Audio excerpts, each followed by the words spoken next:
Thank you, Deputy Speaker. This is an important piece of legislation. It's important because the Australian economy is changing, and this bill updates our industrial relations system to respond to those changes by offering Australian workers more flexibility and more fairness. This bill ensures that our industrial relations system responds to changes in worker preferences and business practices. It closes loopholes in our workplaces, including asymmetric penalties for theft, loopholes in labour hire and casual employment. Deputy Speaker, this bill is necessary because Australia's workplace has changed dramatically over the last 25 years. In that time, there has been tremendous technological change, as well as massive growth in the participation of different categories of workers, in particular working parents, students and older Australians, three cohorts whose workforce participation has grown over the last 25 years at twice the rate of all other Australian workers. And the growth in these groups has contributed to a massive change in what people want from their workplace. In particular, it's driven a significantly increased demand for workplace flexibility. Almost 6 in 10 Australian workers today want jobs that would allow them to juggle other responsibilities in their lives, to juggle study, parenting, side businesses, travel plans, health constraints, semi-retirement or caring responsibilities. These additional responsibilities are a common part of the workplace for the increasingly diverse Australian worker. Workers who, as I said before, now include millions of working parents, students and older Australians. Now, for these workers, the gig economy is an important source of flexible jobs. And the gig economy has grown to meet the demands of these workers. And the workers in the gig economy greatly value the flexibility to work when, and in some cases, where they like. And a study of the experience of these workers in the gig economy conducted by Alpha Beta, my former business, in partnership with Uber and published last year, found that nearly 4 in 5 Uber drivers say that they value the flexibility of gig economy jobs. In fact, more than 3 in 5 Uber drivers say that they could not work in traditional roles that did not offer this type of flexibility. Now, Deputy Speaker, this statistic in the report has been used by some to suggest that the study concludes that gig economy workers are happy with flexibility and prefer it to jobs with security or entitlements.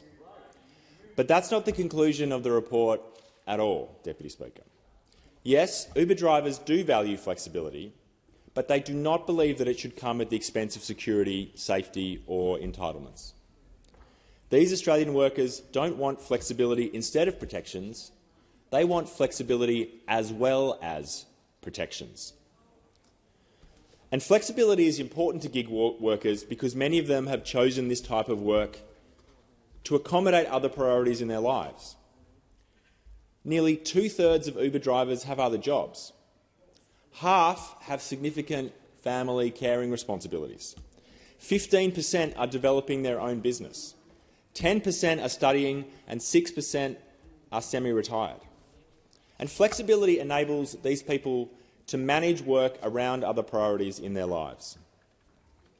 But this is the crucial point, Deputy Speaker. There is nothing inherent in flexible jobs that prevents them from also providing workers with basic protections and entitlements. Flexibility and workplace standards are not mutually exclusive.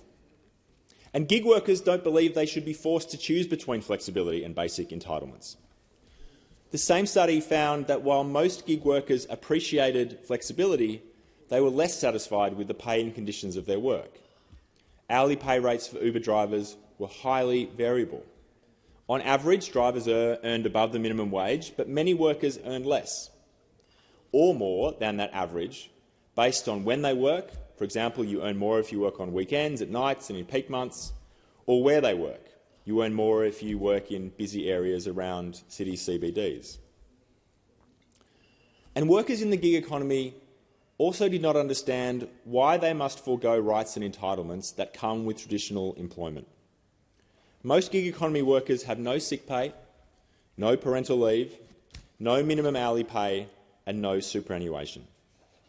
And this situation is untenable, especially for the 14% of Uber drivers who derive their primary income from the gig economy and who work hours comparable to full-time work.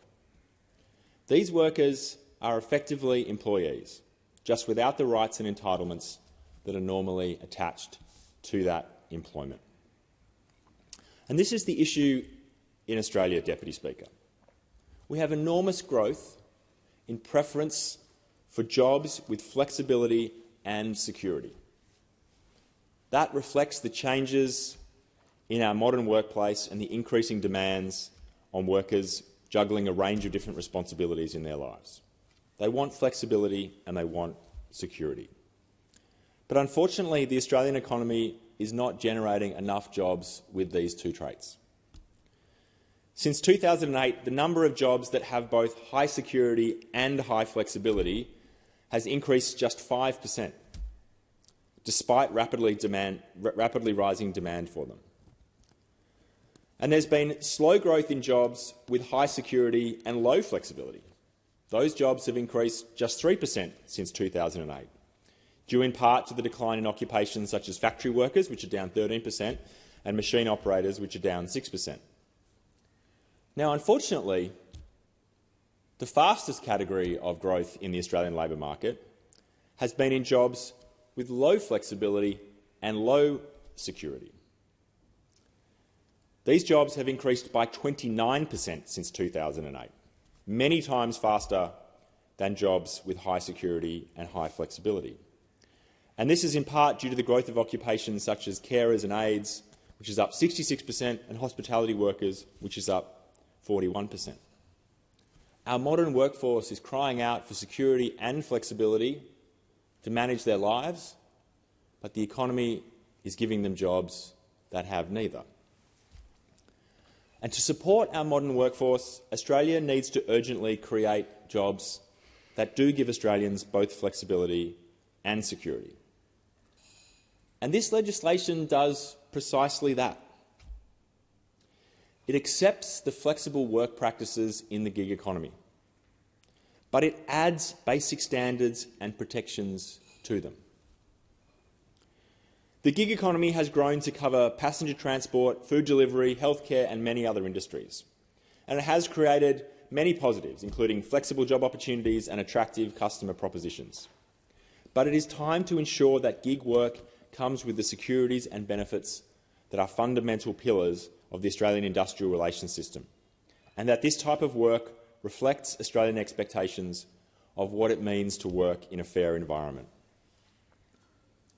And this is not a challenge that Australia has been dealing with on our own.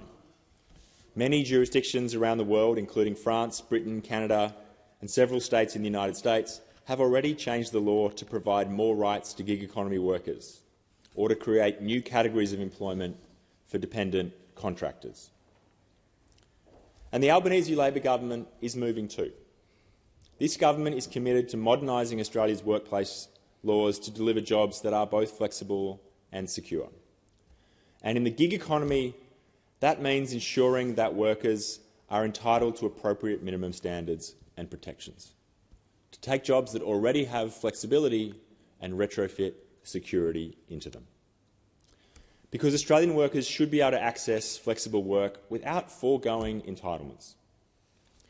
As Minister Tony Burke has said, 21st century technology must not mean 19th century working conditions.